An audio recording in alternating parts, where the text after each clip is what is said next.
भारत माता की जय। भारत माता की जय। भारत माता की जय। बोलो स्वतंत्र भारत की जय। बोलो स्वतंत्र भारत की जय। बोलो स्वतंत्र भारत की जय।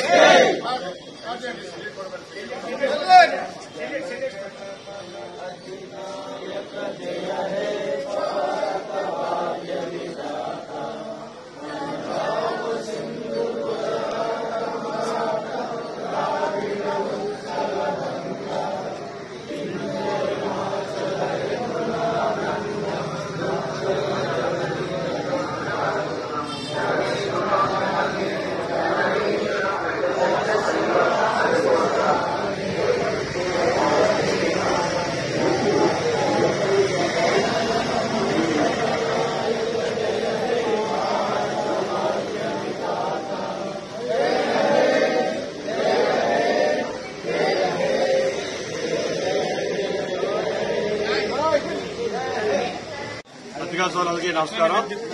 ఈరోజు 75వ గణతంత్ర దినం సందర్భంగా శ్రీపట్నం తెలుగుదేశం పార్టీ ఆఫీసులో ఏర్పాటు చేసినటువంటి ఈ కార్యక్రమంలో చేసినటువంటి తెలుగుదేశం పార్టీ నాయకులకు కుటుంబ సభ్యులందరికీ కూడా పేరు పేరున గణతంత్ర శుభాకాంక్షలు తెలియపరుచుకుంటూ ఈరోజు 1948 ఆగస్టు 15 స్వాతంత్రం వచ్చినప్పటికీ 1950 జనవరి 26న ఈ వచ్చే స్వాతంత్రాన్ని ఈ భారతదేశంలో ఉన్నటువంటి అన్ని జాతుల వారు మతాల వారు ఎవరు ఏ రకంగా నడుచుకోవాలి ఏ రకంగా అని చెప్పేసి దశాదిశాన్ని నిర్దేశించినటువంటి రోజు నుంచి మరి డాక్టర్ బాబాసాహెబ్ అంబేద్కర్ గారు ఆధ్వర్యంలో మరి రాజ్యాంగ రచనకి గణతంత్ర దినోత్సవంగా ప్రకటించడం జరిగింది.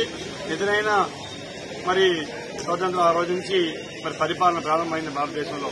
మరి ఆ స్వాతంత్ర సాధించిన పెద్దలు కానీ ఈ రాజ్యాంగ రచన పెద్దలు కానీ కోరుకున్నది ఒకటే, ఈ దేశంలో ఉన్నటువంటి ప్రజలందరూ కూడా సుఖ సంతోషాలతో ఉండాలి, ఏ రకంగా ఎవరు నడుచుకోవాలి, ఈ దేశాన్ని ఏ రకంగా కాపాడుకోవాలి, ఈ దేశాన్ని ఏ రకంగా అభివృద్ధి చేయాలనే ఉద్దేశంతో మరి దశాదిశాన్ని నిర్దేశిస్తే మరి దానికి అనుకూలంగా ఈ రాష్ట్రంలో నందమూరి తారక రామారావు తెలుగుదేశం పార్టీ పెట్టి అన్ని జాతుల వారికి అన్ని మతాల వారికి ప్రతి ఒక్క కుటుంబానికి పేదదాని కుటుంబం అందరికీ కూడా సంక్షేమంగా ఉండేటట్టు అభివృద్ధి కార్యక్రమాలు తీసుకొచ్చి మరి పరిపాలన చేశారు. వారి వారసులుగా మరి నందమూరి తారక రామారావు గారి వారసులుగా మరి చంద్రబాబు నాయుడు గారు ఆయన పాలనలో 14 ఏళ్ల పాలనలో కూడా ఆంధ్ర రాష్ట్ర ప్రజలందరూ సుఖ సంతోషంగా ఉండేటట్టు, ఆంధ్ర రాష్ట్రం అభివృద్ధి చెందేటట్టు, ఆంధ్ర రాష్ట్రంలో యువతకు ఉద్యోగాలు వచ్చేటట్టు పరిశ్రమలు తీసుకురావడం, ఉద్యోగాలు ఇవ్వడం జరిగింది. మరి ఈ రోజు 19లో ఒక్క ఛాన్స్ అని చెప్పి ఈ జగన్మోహన్ రెడ్డి ముఖ్యమంత్రి అయిన తర్వాత ఎవరైతే పెద్దలు ఈ రాజ్యాంగం రచించిన వాళ్ళు, ఈ దేశానికి స్వాతంత్రం తెచ్చిన వాళ్ళు అభియాలు ఉన్నాయో, ఆశయాలు ఉన్నాయో తొంగలో తొక్కుతూ, రాజ్యాంగాన్ని తొంగలో తొక్కుతూ ఒక నియంతలాగా ప్రజాస్వామ్యం ఉన్నప్పుడు కూడా ప్రజాస్వామ్య హక్కులు కాలం రాస్తూ మరి ప్రతిపక్షాలు ప్రశ్నించే గొంతులు నొక్కుతూ తప్పుడు కేసులు పెడుతూ నాయకులు అరెస్ట్ చేస్తూ ప్రజలు భయభ్రాంతులు చేస్తూ ఒక అభివృద్ధి లేదు, సంక్షేమం పేరిట మరి అక్రమంగా ఆయన దోచుకోవడం, అరాచకాలు చేయడం, ప్రశ్నించే వాళ్ళని కేసులు పెట్టడం, అభివృద్ధి కూడా కుంటుపరిచి ఈ రాష్ట్రాన్ని అగోతపాలు చేసి పెద్ద ఉద్దేశాన్ని తొంగలో దగ్గర జగన్మోహన్ రెడ్డిని తొంగలో తొక్కి బంగాళాఖాతం కలపాలని చెప్పి ఆంధ్ర రాష్ట్ర ప్రజలు వీరభద్ర ప్రజలందరినీ కోరుకుంటూ మళ్ళా ఏదైతే పెద్దల తాలూకు ఉద్దేశం ఉందో, ఆశయాలు ఉన్నాయో నెరవేరాలంటే 2024లో చంద్రబాబు నాయుడు గారు ముఖ్యమంత్రి అవ్వాలి, మళ్ళా రాష్ట్రంలో ప్రజల తాలూకా బతుకులు బాగుపడాలని చెప్పి రాష్ట్రం అభివృద్ధి చెందదు. కాబట్టి మీ అందరూ ఆ దిశగా ఆలోచించి